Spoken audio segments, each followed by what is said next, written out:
አባት ለልጆቹ እንደሚራራ እግዚአብሔርም ለኛ ይራራል አይልም እግዚአብሔር ቃል። እግዚአብሔር እኮ ከአባት በላይ አባት ነው። እኔና እናንተ ለልጆቻችን እንዲህ ማሰብና እንዲህ ማሳረፍ ከቻል እግዚአብሔርን በአባትነት እንዴት ተጠረጥሩታላችሁ? የሚበልጠውን የሰጠን እግዚአብሔር የሚያንሰውን እንደማይከለክለን ስለምናውቅ ነው። ስጋውን መብል ደሙን መጠጥ አድርጎ የሰጠን እህል ለብስ እግዚአብሔር ለዚህ ሳይታመን ይቀራል? ዘመድ የለኝም ብላችሁ ሆዳ ይባሳችሁ። እግዚአብሔር ከዘመድም በላይ ዘመዳችሁ እኮ ነው። እንኳን ሥላሴ ስለ እናንተ ዳግመኛ ምጥ ይዘኛል ያለውን ጳውሎስን አታስታውሱ? እንደ ከዋክብት የሚበዙ ዘመዶቻችን እኮ አሉ። ዘመድ ተወኝ፣ ደጋፊ አጣው፣ ተመልካች አጣው ብላችሁ ለምን ሆድ ይብሳችኋል? ለምን አንገታችሁን ቅብር ያደርገዋል? ግድ የላችሁም፣ እግዚአብሔርን እመኑት። ምን ነው በሲባጎ ትታነቃለህ? ምን ነው በረሃ ለበረሃ ትንከራተታለህ? ምን ነው ሱስ ውስጥ ትገባለህ? አባት እያለ አባት እንደሌለው ደጋፊ እንደሌለው ለምን ትቅበዘበዛለህ? ዝም ብሎ ጭንቀት ብቻ፣ መናወዝ ብቻ፣ መድኃኒት መዋጥ ብቻ፣ የጎደለንን ነገር መቁጠር ብቻ።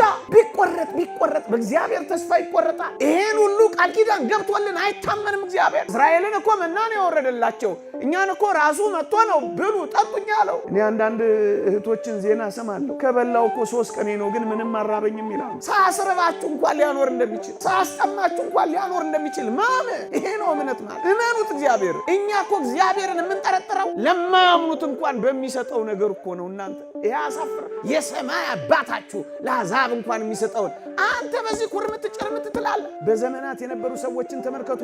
በእርሱ አምኖ ያፈረ ማን ነው ይላል ነብዩ ሲራክ። ማን አፍሮ ያውቃል? እናንተ ጽድቁንና መንግስቱን እሹ፣ ሌላ ሁሉ ይጨመርላችኋል ይላል። ጨማሪ እኮ ነው ይሄ፣ ዳረጎት እኮ ነው ይሄ። እስኪ ሞክሩትና ጣጥሙትና ፈትሹትና ራሳችሁ ለሌላ ሰው ማስተማር ጀምሩ። ለምንድን ነው የምትወዳደሩት ከሌሎች ጋር? በመጠን ኑሩ። በመጠን የሚኖር ሰው አይጨነቅም። ለዚህ ነው ንዑድ ክቡር የሚሆን ጳውሎስ ማትረፍንም አውቃለሁ መጉደልንም ተምሬአለሁ፣ ኑሮዬ ይበቃኛል ማለት ማትረፊያ ነው የሚለው። የዕለት ጉርሴን የዓመት ልብሴን ካገኘው ይበቃኛል፣ እሪቴን ኢየሱስ ክርስቶስ ካደረኩት ይበቃኛል። ለማጌጥ ለማሸብረቅ ለምንድን ነው መከራ የምትበሉት? ዓለም መጀመሪያ ሜካፕዋን ከዛ ውበታችሁን ነው የምታጠፋው።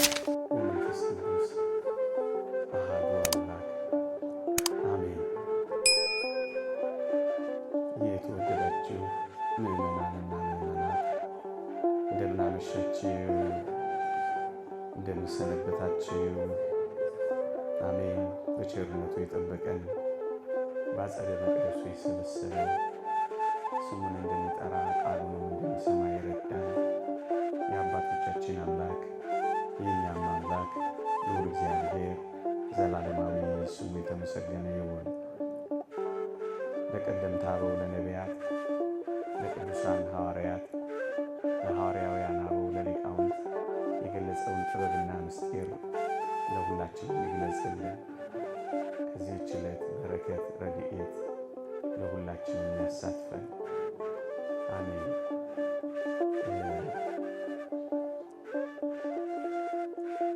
እህታችን ሰሚራን እንደው የእሷ ሀሳብ ሳይጠፋ እኔም ጨመር ላድርግበት ማስታወቂያና ቀስቀሳውን ብዬ ነው። አይሻልም? እሷ ያው እንግዲህ እናንተ ፊት መቆም ምን ያህል ከባድ እንደሆነ ሳትቀምሰው አትቀርም። አሁን ቀምሰዋለች ብዬ አስባለሁ። ከባድ ነው እና ይህን መግለጿ በጣም ተደንቄያለሁ። እግዚአብሔር ከመንጋው ስለቀላቀለልን ወደዚህ ክብር ስላመጣልን ስሙ የተመሰገነ ይሁን። ሌሎች ደግሞ ወደ በረቱ የሚገቡ መንጋዎች አሉ። እነሱን ደግሞ በጊዜው እግዚአብሔር እንዲያመጣልን በጸሎት ልናስባቸው ይገባል። አሜን አትሉ? አዎ ይገባል።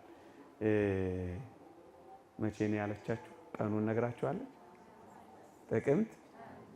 አሁን 140 ህፃናት ነው ያሉት። ስንት ለማድረግ ነው ያሰቡት? 240 ነው 250 ሰሚራ እጥፍ ሊያረጉ ነው የሚያስቡት።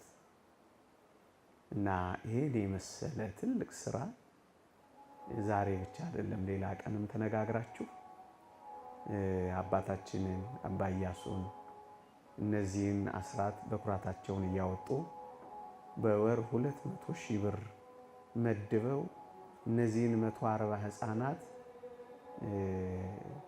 ቀለብ እየቻሉ ትምህርት እየቻሉ አሁን ደግሞ እጥፍ ሊያደርጉና ማደሪያ ዶርምተሪ ሰርተው አዲስ አበባ ማስኳላ ትምህርት ቤት ከፍተው እጅግ በጣም ትልቅ ርዕይ ነውና ያላቸው። እባካችሁ ፓትርያርክ ሺኖዳ የሚሉት እጅግ ደስ የሚለኝ ቃል አለ። ኑ አብረን ስንዴ እናብቅል ይላል። መጠመድ ያለብን አረም በመንቀል ጊዜ እየፈጀን ነው። በጣም ውስብስብ የሆኑ ጉዳዮች ላይ ተጠምደን ፈቅ ሳንል ልንቀር ነው። ግድ የላችሁም። ትንሽ ትንሽ ስንዴ ማብቀል ከጀመር ስንዴው ራሱ አረሙን ይውጠውና አረሙ የማይሰማን ዘመን ይደርሳል እና ድምፅ አጥፍተን እንዲህ አይነት ስራ የሚሰሩ ሰዎችን ልናበረታታቸው ይገባል። እግዚአብሔር ይርዳን። ጥቅምት 25 ከሰዓት ቅድስት ሥላሴ አዳራሽ ነው ይመስለኛል እና እዛ እንድትገኙ በእግዚአብሔር ስም እኔም ከወዲሁ ላሳስባችሁ ብዬ ነው። እግዚአብሔር ከሁላችን ጋር ይሁን። ጊዜያችን አጠር ያለች ስለሆነች በአንድ ርዕሰ ጉዳይ እንድንማር አሰብኩኝ። እግዚአብሔር ከሁላችን ጋር ይሁን። አትጨነቁ በሚል ርዕስ የዛሬውን ትምህርት ሰሞኑን በተነበበው የቅዳሴ ምንባብ ጥቂት አስታውሳችኋለሁ። በየአጥቢያ ቤተክርስቲያኑ እንደተማራችሁ አስባለሁ። ግን እኔ ጥቂት ከበረከቱ ለመሳተፍ የቀረችንን ደቂቃ በዚህ ኃይለ ቃል ላይ ጥቂት እንማራለን። እግዚአብሔር ከሁላችን ጋር ይሁን። አትጨነቁ። በዚህ በማቴዎስ ወንጌል ምዕራፍ 6 ላይ ከአንድም 2 ጊዜ አትጨነቁ የሚል ቃል ጌታችን አስተምሮናል። ማቴዎስ ወንጌል ምዕራፍ 6 ቁጥር 26 እና ማቴዎስ ወንጌል ምዕራፍ 6 ቁጥር 31 ላይ ጌታችን አትጨነቁ አትጨነቁ ብሎ አስቀምጦልናል። በዚህ ርዕስ ጥቂት ሐሳቦች አካፍላችኋለሁ። እግዚአብሔር ከሁላችን ጋር ይሁን። ጌታችን ነው የነገረን። ጌታችን የነገረን ነገር እናምነዋለን አናምነው? እወርዳለሁ አለ፣ ወረደ። እናምነዋለን አናምነው? እሞታለሁ አለ፣ ሞተ። እናምነዋለን አናምነው? እነሳለሁ አለ፣ ተነሳ። እናምነዋለን አናምነው? አርጋለሁ አለ፣ አረገ። እናምነዋለን አናምነው? መጥቼ ወስዳችኋለሁ ብሏል። እናምነዋለን አናምነው? አሁን ደግሞ አትጨነቁ ይለናል። እናምነዋለን አናምነው? ታምኑታላችሁ? ታምኑታላችሁ? ይኸውላችሁ እምነት ማለት ይህንንም ጭምር ማመን ነው ወገኖቼ። ካመንን እንደዚህ ነው የምናምነው። ያለንን ቃል ኪዳን የገባልንን ያስተማረንን የነገረንን ልናምነው ይገባል። እግዚአብሔር በቃሉ የታመነ አምላክ ነው። ነግሮን አያስቀርብንም። ቃል ኪዳን ገብቶልን አያዘገይብንም። እውነት ተናግሮን ሐሰት የለበትም። አትጨነቁ ሲለን ለምንድን ነው ማናምነው? ወገኖቼ ክርስቲያን የሆነው እኮ አትጨነቁ የሚለውንም ቃል ጭምር ለማመን ነው። ለምንድን ነው ማንጨነቀው? ጥቂት ሐሳቦችን እናንሳ። አንደኛ ለምን እንደማንጨነቅ አብራርቶ ነግሮናል ጌታችን። ከዛ በፊት ግን በአንደኛ ጴጥሮስ መልእክት ምዕራፍ 5 ቁጥር 7 ላይ እርሱ ስለ እናንተ ያስባልና የሚያስጨንቃችሁን ሁሉ በእርሱ ላይ ጣሉት ይላል። በሁለት ነገር ነው እንዳንጨነቅ የሚነግረን በዚህ የመጽሐፍ ክፍል ላይ። አንደኛ ስለኛ የሚያስብልን አለ። እርሱ ስለ እናንተ ያስባልና ይላል። ስለኛ ያስባል አያስብም? ያስባል አያስብም? ስለኛ ያስባል። አንድ ሁለተኛ የሚያስጨንቀንን ነገር እንኳን ቢኖር ልንጥልለት የምንችለው አምላክ እንዳለ አስተምሮናል። ለዚህ ነው እሱ ያስብልናል፣ ደግሞስ እንጥልለታለን። ለዚህ ነው የሚያስጨንቀን አንዳች ነገር እንዳይኖር የተመከርነው። ወገኖቼ እኔ አሁን የ3 ልጆች አባት ነኝ። ሕፃናት ልጆች አሉኝ። ምን እበላለሁ፣ ምን እጠጣለሁ፣ እንዴት እኖራለሁ ብለው ያስባሉ? አስቡ። ያስባሉ? አስቡ። ሕፃናት እኮ ናቸው። ያስባሉ? አስቡ። ለምን ነው የማያስቡት? እኔ ያለሁላቸው እኔ ያለሁላቸው ስል ደግሞ እንደ ተንኮለኛ መድኃኒዓለምስ እንዳትሉኝ። እኔ ያለሁላቸው አይደለ? ወጥቼ ወርጄ ለፍቼ አስቤላቸው ስለነሱ እኔ ምን አደርግላቸዋለሁ? ኖርላቸዋለሁ። እውነት አስብ። ስለዚህ እነዚህ ሕፃናት ልጆቼ በጣም እንኳን ሊጨነቁ ሀሳብም የላቸው፣ በፈንጠዝያ ሊሞቱ ነው ለራሳቸው ነው አይደለም? ወገኖቼ እኛ እኮ በጣም የምንጨነቀው በእግዚአብሔር ፊት እንደ ልጆች መሆን ገና ስላልቻለን ነው። ደርሶ አሳቢዎች፣ ደርሶ ተካዦች፣ ደርሶ ተመሳጮች፣ ደርሶ አጉረምራሚዎች የሆነው በእግዚአብሔር ፊት እንደ ልጆች መሆን ስላልቻለን እኮ ነው። አባት ለልጆቹ እንደሚራራ እግዚአብሔርም ለኛ ይራራል አይልም የእግዚአብሔር ቃል? እግዚአብሔር እኮ ከአባት በላይ አባት ነው። ከእናት በላይ እናት ነው እኮ እግዚአብሔር። እኔና እናንተ ለልጆቻችን እንዲህ ማሰብና እንዲህ ማሳረፍ ከቻል እግዚአብሔርን በአባትነት እንዴት ተጠረጥሩታላችሁ? ይህንን ወንድሜን ፊቴ ስላለ ከእግር ጋር አንስቼ ብድግ ባረገ ጥሩ ስሜት ይሰማል? ኮንፈርት ይሰማል? ምቾት ይሰማል? እንደውም ማሳሰቢያ ያበዛል። ጠበቅ አድርገኝ እንዳትለይ አይለኝም? የኔን ቤቢንስ ብድግ አድርጊያት ብሸከማት ምን ነው የምታደርገው? ትከሻዬ ላይ ለጥ ነው የምትለው። ምናልባት እንደ እከም ለሽ ልትል ትችላለች። ነው አይደለም? ይኸውላችሁ እንዳደገ ሰው መመሪያ መስጠት እጆቻችንን ይዞን እንዲመራን ሳይሆን እጁን ይዘን እንድንመራው ስለምንፈልግ ልጆች መሆን ስላልቻለን እኮ ነው ወገኖቼ። መተኛት አልቻለም። ክንዶቹ ላይ መጣል አልቻልንም። ኃይሉ ላይ መጣል አልቻልንም። ልንመካበትና ልንተማመንበት አልቻልንም ወገኖቼ። ያን ሕፃን ሰምታችሁት የለ? በሆነ በጣም በሞትና በሕይወት መካከል ባለ በሚጥል ቦታ ላይ አንድ ሰው ይዞታል እና በጣም ተመችቶት ያኮርፋል። ግን በጣም አደጋ ሊያመጣ የሚችል ቦታ ነው። ይሄ ልጅ በጣም የተመቸው ለምንድን ነው ተብሎ ሲጠየቅ ለካ የተሸከመው ምኑ ነው? ምኑ ነው? አባቱ ነበር። ወገኖቼ በአባታችን እጆች ውስጥ እንዳለን ታስባላችሁ? ለዛ እኮ ነው የምንጨነቀው። እስኪ ልጠይቃችሁ፣ በእናቶቻችን ማህፀን እያለን ደማችን ሳይረጋ አጥንታችን ሳይሰካ ገና ያኔ ደም አድርጎ የሰራ አጥንት አድርጎ የሰካብን እንዴት እንደምንበላ እንኳን እኛ እናታችን እንኳን ታውቃለች።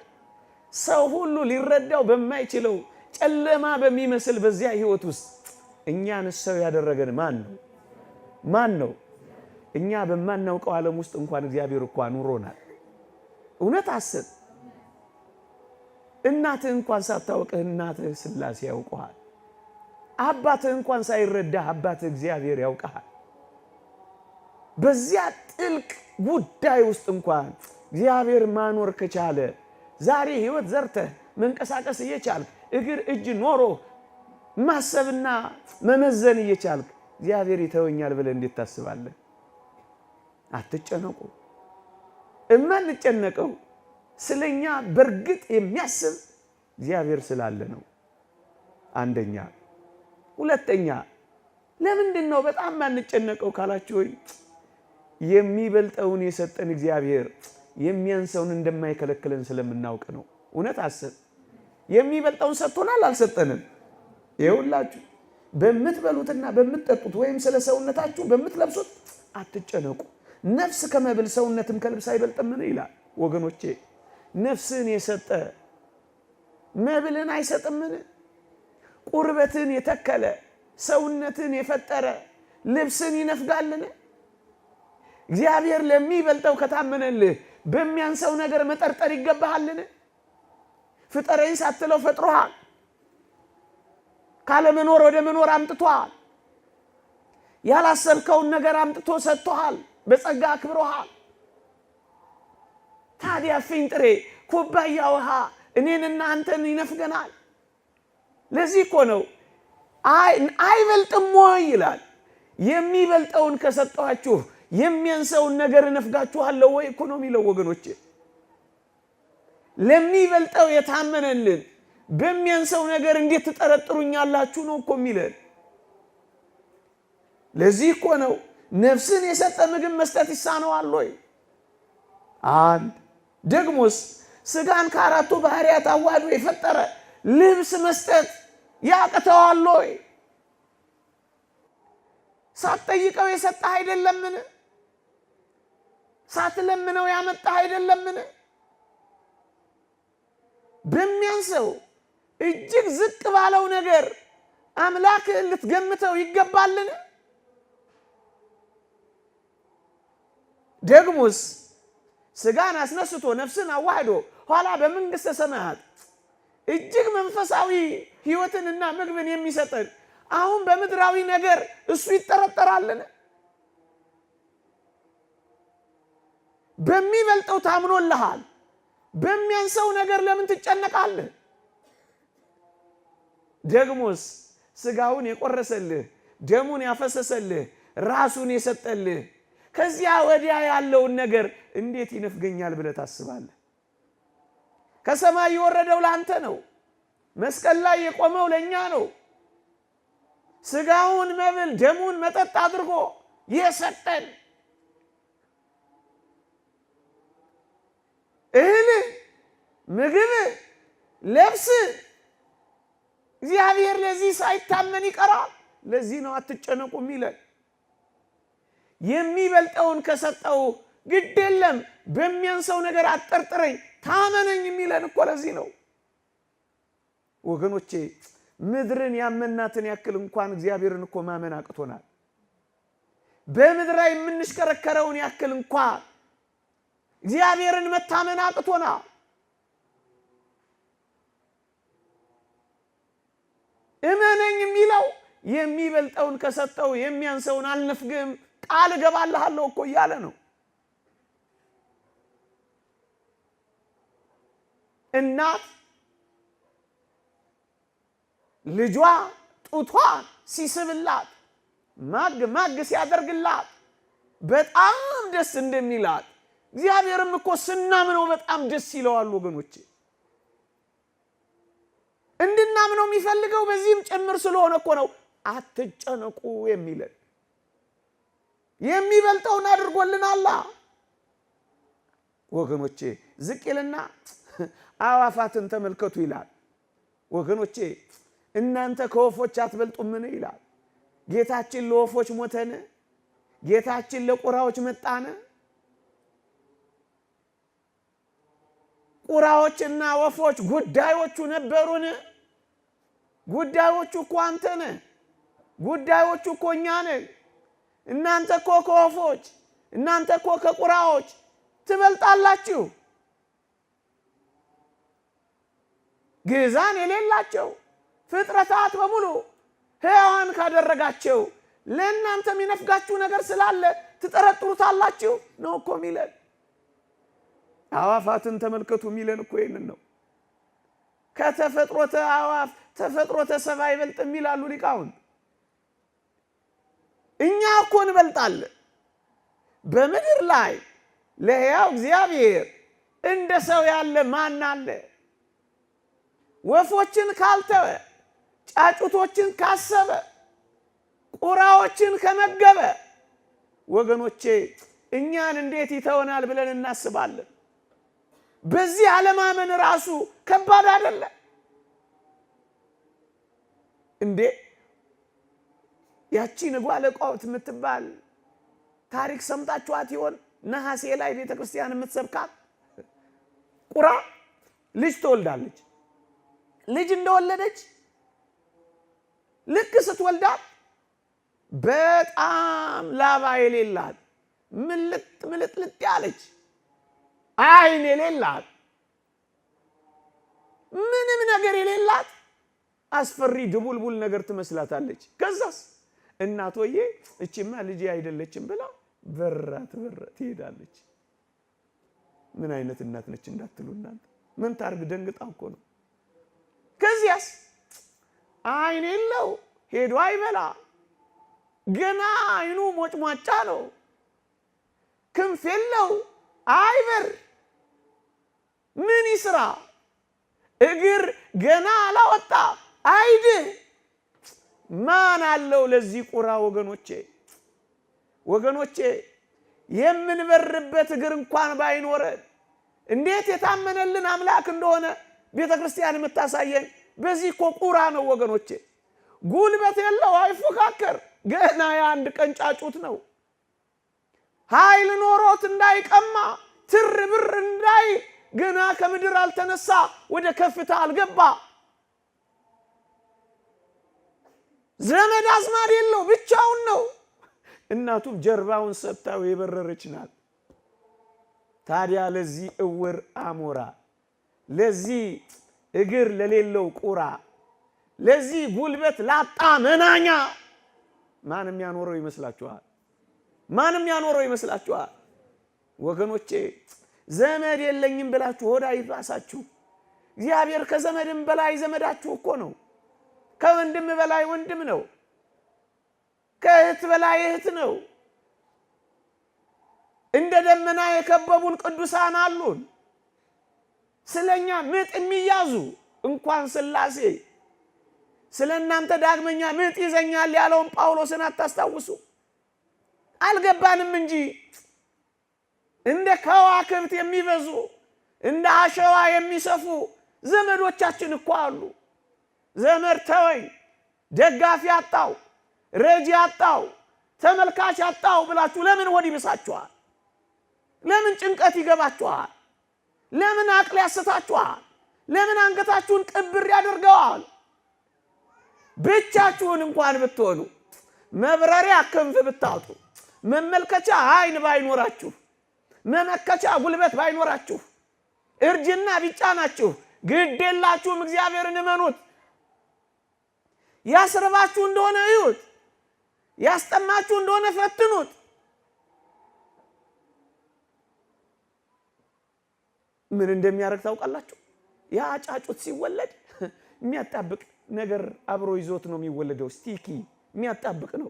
ከዛስ ይሄንን እንደ ምግብነት የሚጠቀሙ ጥቅቅን ሕዋሳት ይመጡና ነፍሳት ይመጡና ላዩ ላይ ያርፋሉ። አጅሬስ ሳብ እያደረገ ይመገባቸው ይጀምራል። እየሰማችሁ ነው። መጠጥ እያደረገ ያስገባቸዋል። ጥቂት ጊዜያት እንዳለፉ ላባ ማውጣት ይጀምራል። ምን ነው ተስፋ ትቆርጣለህ? ምን ነው ትደክማለህ? ምን ነው በሲባጎ ትታነቃለህ? ምን ነው በረሃ ለበረሃ ትንከራተታለህ? ምን ነው ሱስ ውስጥ ትገባለህ? አባት እያለ አባት እንደሌለው፣ ተመልካች እያለ ተመልካች እንደሌለው፣ ብርቱ ክንድ እያለ ደጋፊ እንደሌለው ለምን ትቅበዘበዛለህ? ኃያሉ እያለ ድካም ለምን ይሰማል? እንደዚህ እንኳን ብትሆኑ መጋቢ አላችሁ።